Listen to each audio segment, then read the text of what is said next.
5월 달에 우리가 전 교회적으로 에스더서를 이제 묵상하고 있습니다. 에스더서는 특이하게 하나님이란 단어가 한 번도 나오지 않습니다. 이 에스더서는 보이지는 않으나 분명히 살아계신 하나님의 이야기입니다. 하나님이 놀라운 섭리로 자기 백성에게 구원의 은총을 베푸신 것입니다. 역사적으로 북이스라엘은 BC 722년에 아수르의 침략을 받아 멸망합니다. 남유다는 꽤 오래 버티다가 BC 586년에 바벨론의 침공으로 역사의 무대에서 사라집니다. 그때 살아남은 유대인들은 대부분 바벨론의 포로로 끌려갑니다. 바벨론은 BC 559년에 바사 페르시아에 의해 정복당합니다. 이제 근동아시아의 패권 국가로 바벨론을 이어서 바사 페르시아가 새롭게 등장합니다. 에스더서 3장은 바사의 유다인 공동체에 갑자기 닥친 위기를 소개합니다. 1절로 6절을 보면 왕의 모든 신하들이 하만에게 꿇어 절합니다. 왕의 지엄한 명령 때문입니다. 다만 오직 한 사람, 딱 한 사람 모르드게는 이 왕의 명령을 따르지 않습니다.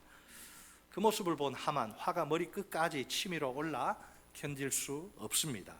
눈의 가시와 같은 모르드게를 제거하기로, 죽이기로 결심합니다. 그렇게 모르드게 한 사람을 죽인다 해도 이 분이 풀리지 않을 것 같습니다. 그래서 그의 민족인 유다인 전부를 멸족시키려고 합니다. 때는 언제냐? 아하수에로 왕 12년 정월 곧 니산월입니다. 무리가 하만 앞에서 날과 달에 대해 부르, 즉 제비를 뽑습니다. 유다인을 멸절시키기에 좋은 날을 받으려고 말입니다. 길이를 택한 거죠, 나름대로. 그들이 제비를 뽑아 얻은 달은 12째 달, 곧 아달월입니다. 이제 왕의 승인만 떨어지면 되죠. 하만이 이 왕의 승인을 끌어내기 위해서 비장의 무기인 고소를 이제 들이댑니다. 8절 말씀이에요. 한 민족이 왕의 나라 각 지방 백성 중에 흩어져 거하는데 그 법률이 만민의 것과 달라서 왕의 법률을 지키지 아니하오니 용납하는 것이 왕에게 무익하니이다. 아멘. 자, 세 가지를 지금 이제 이야기합니다. 첫째로 한 민족이 왕의 나라 각 지방 백성 중에 흩어져 거한다고 말합니다. 한 민족, 무슨 의미죠? 여러 민족 중에 하나, 그리 중요한 민족이 아니라는 뜻입니다. 흩어져 거하는데 별다른 실체가 없는 그런 허접한 무리란 말입니다. 온전한 공동체를 형성하지 못해 여기저기 뿔뿔이 흩어져 산다는 거죠. 한마디로 시시한 별 볼 일 없는 민족이라 왕에게 별 가치가 없다는 의미입니다. 자, 둘째로 그들의 법률이 만민의 것과 다르다고 이야기합니다. 원래 유다인은 뚜렷한 정체성을 가진 민족이죠. 아주 독특한 복장과 종교의식 및 까다로운 음식 규정으로 유명합니다. 그 당시 바사 제국 안에는 유다인뿐만 아니라 아주 다양한 민족들이 이제 공존합니다. 포용 정책을 펴서 다양한 민족들이 나름의 그 전통과 그 법률을 지키면서 이제 살아가고 있죠. 그들은 각각 자신들만의 독특한 언어와 풍습과 종교를 지키며 삽니다. 그래 허용을 해요.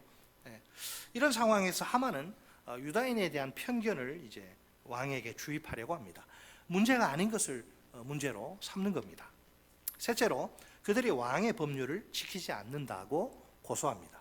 모르드게가 왕의 명령을 거역한다는 점에서는 틀린 말이 아닙니다. 그렇다고 유다인 전체가 왕의 법률을 지키지 않는 건 아닙니다. 확대 해석한 거죠. 사실 왕의 법률을 지키지 않는 자들 보면 에스더서에 보면 유다인들이 아니고 바사인들이에요. 예를 들면 왕 후로 있다가 폐위된 와스디, 왕명을 거역했죠. 이 바사 사람이에요. 반역을 모의하다 발각된 빅다나와 데레스. 오히려 유다인인 모르드게는 왕의 법률을 어긴 게 아니라 왕의 목숨을 구해줍니다. 안타깝게도 아하수에로 왕은 하만의 계략에 넘어가고 맙니다. 10절로 11절 말씀입니다. 왕이 반지를 손에서 빼어 유다인의 대적 곧 아각 사람 함므다다의 아들 하만에게 주며 이르되 그 은을 내게 주고 그 백성도 그리하노니 너희 소견에 좋을 대로 행하라 하더라. 아멘.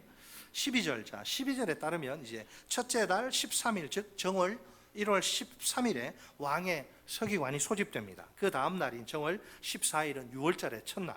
6월절은 유다인 최대 명절입니다.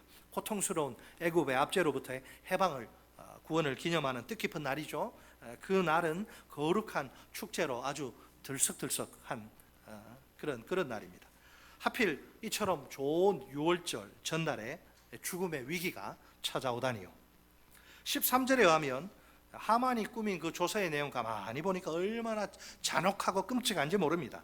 우리 13절 같이 읽어보겠습니다. 13절 시작. 이에 그 조서를 역졸에게 맡겨 왕의 각 지방에 보내니 12째 달 곧 아달월 13일 하루 동안에 모든 유다인을 젊은이, 늙은이, 어린이, 여인들을 막론하고 죽이고 도륙하고 진멸하고 또 그 재산을 탈취하라 하였고. 아멘.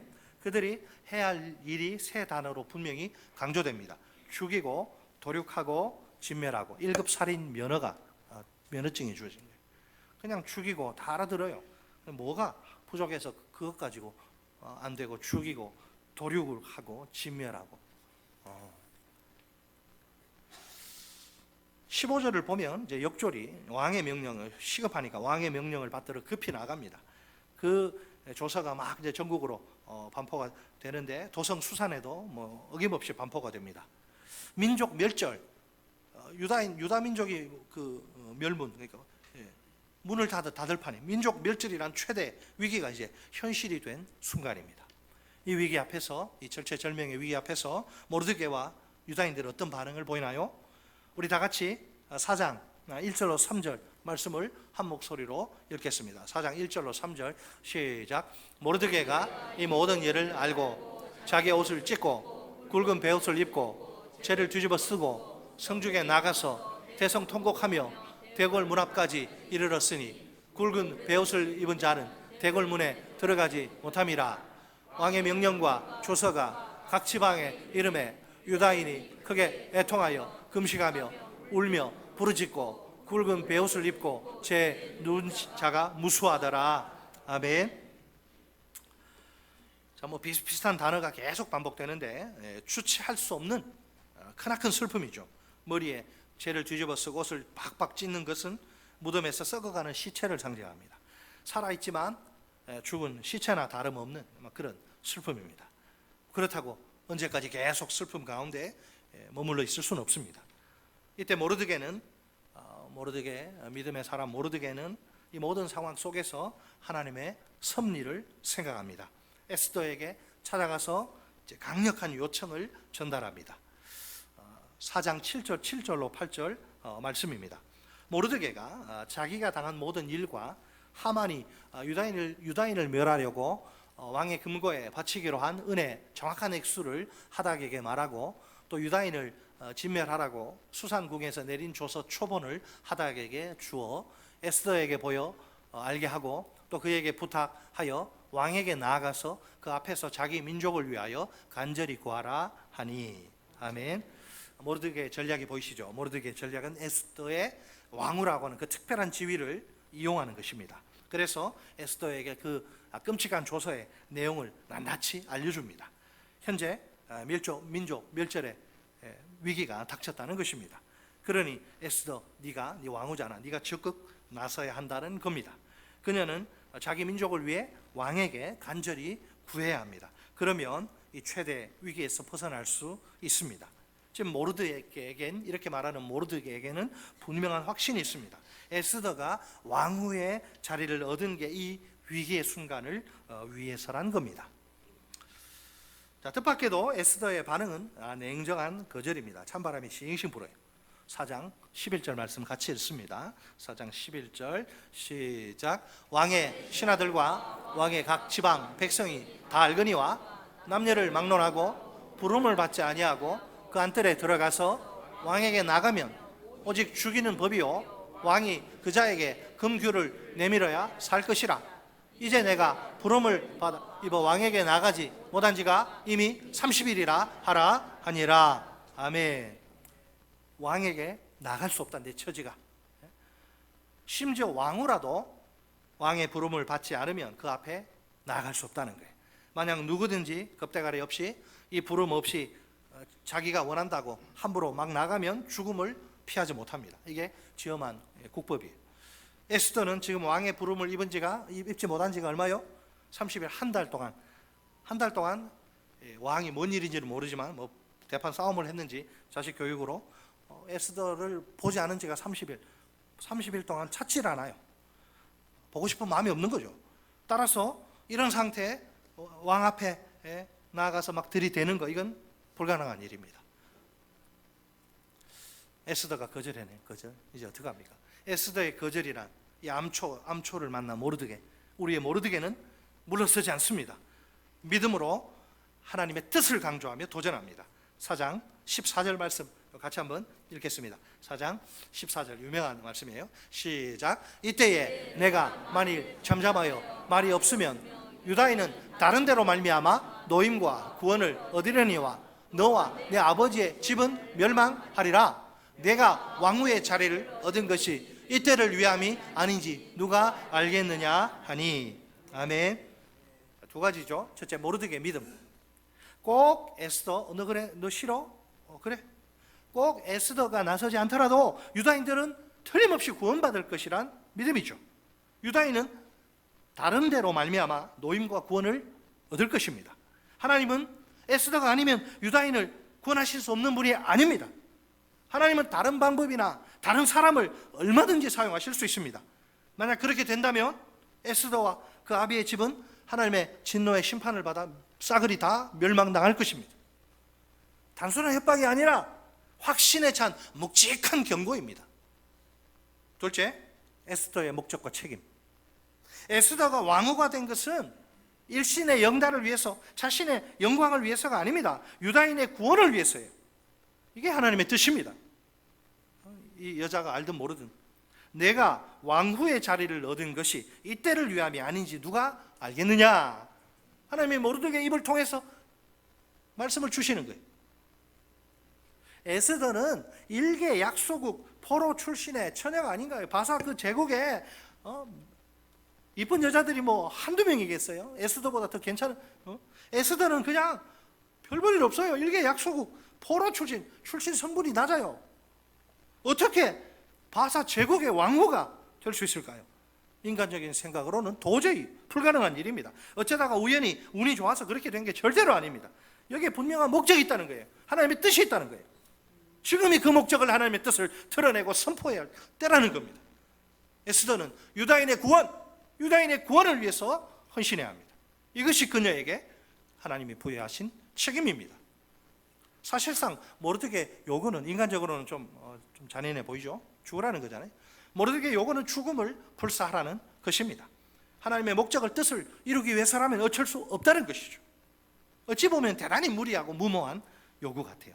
평소에 얼마나 이 모르드게가 에스더를 사랑하고 아끼나요? 조실부모한, 마치 친딸처럼 애지중지하면서 양육하지 않습니까? 이런 딸에게 목숨을 걸고 왕 앞에 나아가라고 요구하다니요. 지금 그만큼 지금의 상황이 절박한 거예요. 이 방법밖에는 민족이 살아날 방법이 없습니다. 진퇴양난, 이러지도 못하고 저러지도 못할 상황입니다. 어느 편을 선택해도 마찬가지. 에스더를 기다리는 것 죽음뿐입니다. 죽습니다. 어떻게 행동해도. 자, 왕의 부름을 받지 못한 채 왕 앞에 나아가면 죽습니다. 반대로 왕 앞에 나아가지 않으면 역시 하나님의 심판으로 죽습니다. 자, 그러나 믿음의 눈으로 이 상황을 보면 다릅니다. 그녀가 살 길은 한 가지뿐입니다. 그녀의 민족이 살 길이기도 합니다. 그녀를 왕으로 세우신 하나님의 뜻에 순종하는 것입니다. 믿음으로 나아가는 것입니다. 4장 16절로 마지막 17절에 따르면 에스더는 이제 감이 오죠. 감이 딱 왔어요. 에스더는 모르드게에게 자기를 위한 중보 기도를 부탁합니다. 수산에 있는 모든 유다인들이 밤낮 3일 동안 자기를 위해 금식해 달라는 것입니다. 에스더 자신도 금식한 후에 규례를, 국법을 어기고 왕에게 나아갈 것이라고 약속합니다. 이때 유명한 말을 남기죠. 죽으면 죽으리다. 따라서 하실까요? 죽으면 죽으리이다. 하나님의 뜻을 위해서라면. 함부로 우리가 사소한 것에 목숨 걸지 않죠. 하나님의 뜻을 위해서라면 죽을 수도 있는 거예요. 결국 에스더 어떻게 합니까? 이제 금식 기도를 한 후에 믿음으로 죽음의 공포를 극복합니다. 약속대로 담대히 왕의 부름을 입지도 않은 상태에서 죽을 각오로 왕 앞으로 나아갑니다. 하나님의 뜻에 목숨 걸고 순종한 것이지요. 자, 그럴 때 하나님의 보이지 않는 섭리의 손길이 역사합니다. 놀랍게도 그녀를 기다리는 것은 죽음이 아니라 왕의 은총입니다. 왕의 은총. 5장 2절 말씀. 왕후 에스더가 뜰에 선 것을 본즉 매우 사랑스러움으로 손에 잡았던 금규를 그에게 내미니 에스더가 가까이 가서 금규 끝을 만진지라. 아멘. 이게 말이 안 되는 상황이 벌어져요. 30일 동안 보고 싶은 생각이 전혀 없었어요. 그런데 어느 날 왕후가 겁대가리 없이 부르지도 않았는데 딱 뜰에 섰다. 저게 미쳤나 저게. 야 당장 죽여버려라. 이렇게 된 시나리오가 그렇게 되거든요. 근데 이게 웬일이래요? 30일 동안 보고 싶은 마음도 눈꼽만큼도 없었는데, 안 불렀는데 왜 그때 보고 죽이지 않고 매우 사랑스러웠을까요? 그래서 특별히 귤을 내밀어서 붙잡아서 살게 해요. 이게 말이 돼요 이게?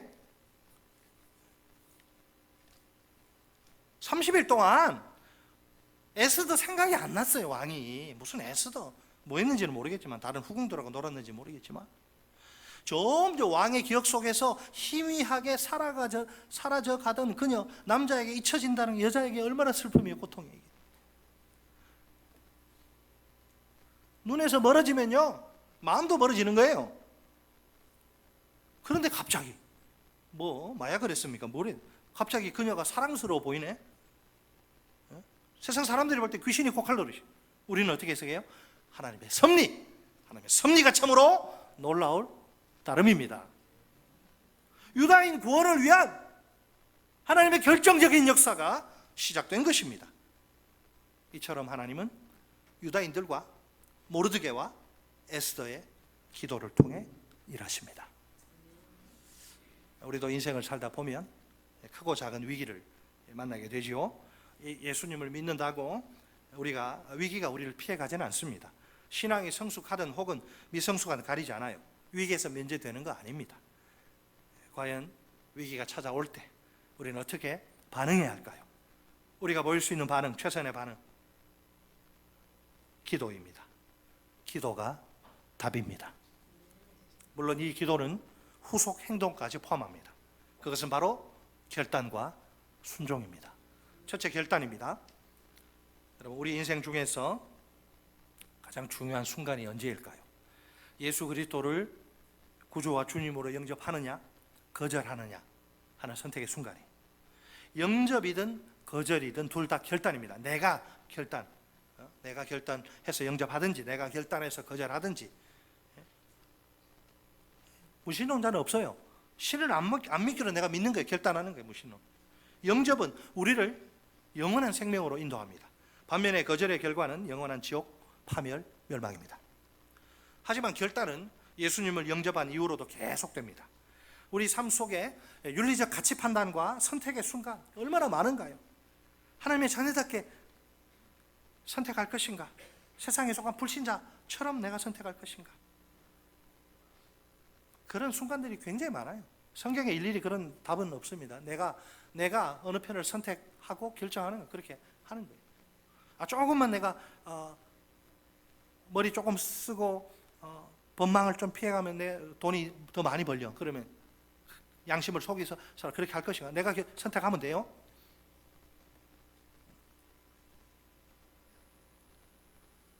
아무리 내가 손해를 보고, 아무리 내가 왕따를 당하고 고통을 당할지라도 내가 하나님의 명령을 내가 따를 것인가? 눈 질끈 감고 하지 않을 것인가? 내가 선택하는 거예요. 당연히 가치 판단을 하고 선택하는 거죠. 에스더에게도 결단의 순간이, 위기의 순간이 찾아옵니다. 바로 그 순간 그녀는 믿음으로 결단합니다. 이 현명한 결단은 그녀의 삶과 민족의 운명을 완전히 바꿉니다. 하지만 목숨을 걸어야 하니 쉽지 않은 결단입니다. 이 결단의 배후가 뭐가 있어요? 기도가, 금식 기도가 있습니다. 기도로 말미암아 가능한 믿음의 결단이죠. 우리 역시 결단의 순간이, 또 위기의 순간이 찾아옵니다. 그 순간 우리에게 필요한 것은 믿음이에요. 믿음이 있어야 올바른 결단을 내릴 수 있습니다. 어떤 희생이 요구될지라도 하나님의 편에 설 수 있습니다. 죽는 한이 있더라도. 둘째, 순종입니다. 사람을 통해 일하시는 하나님의 방식은 오늘도 동일합니다. 하나님은요, 개, 고양이 아무리 이뻐 보여도 애완동물을 통해 일하지 않아요. 사람을 통해 일하십니다. 하나님은 사람을 통해 일하시는 하나님의 방식은 오늘도 동일합니다. 물론 하나님은 일꾼인 우리를 로봇처럼 AI 기계처럼 다루시지 않습니다. 우리의 감정이나 생각을 무시하시지 않는다는 말입니다. 내가 하기 싫어요 그러면 하지 마. 하기 싫다는데 막 협박하고 좁혀가지고 억지로 하게, 여러분, 억지로 하는 건 하나님이 그 마음이 없기 때문에 안 받아요. 원하지도 않습니다. 하기 싫어, 하지 마. 그냥 괜찮아. 안 해도 돼. 너 하고 싶니? 예, 저 할게요. 해. 일로 와. 여러분, 자유의지를 존중을 하셔서 얼마든지 내가 하나님의 계획 같은 거부할 수 있습니다. 그런다고 뭐 팔다리 부러지고 그러지 않아요. 아무 일 없어요. 그냥 직장 생활하고 그래요. 그렇게 되면 우리는 하나님의 복을 누릴 기회를 잃어버리고 맙니다.